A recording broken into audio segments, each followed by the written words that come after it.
ng Baywalk bodies mula sa 19 na araw nilang pagkakulong sa Guam. Nagpapatrol si Mari Damawal.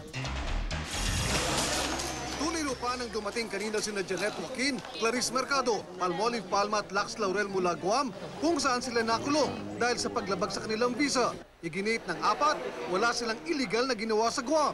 Ang daming artista naggaling dun sa Alindog, di ba? Yung pinanggalingan. Tapos kami pa yung parang nahuli. Pare-pareho lang naman yung ginagawa namin So parang na-set up.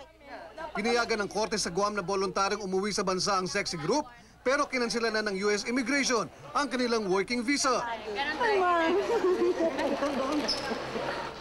Napahugulgol naman si Janet nang magkita sila ng kanyang ina.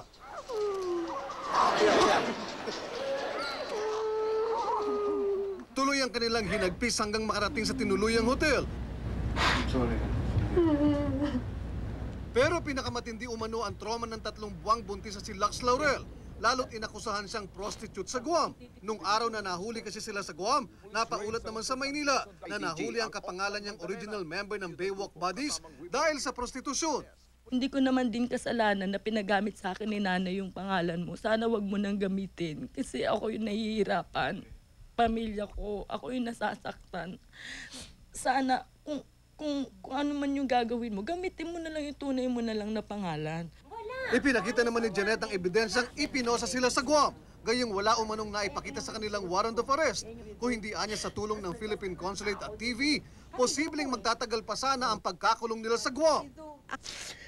Hindi nila alam yung hirap na dinadanas namin doon. Kinakain namin, pinipilit namin kasi pag hindi namin kinain, hindi na kami makakakain. Mario Dumawal, Patrol ng Pilipino.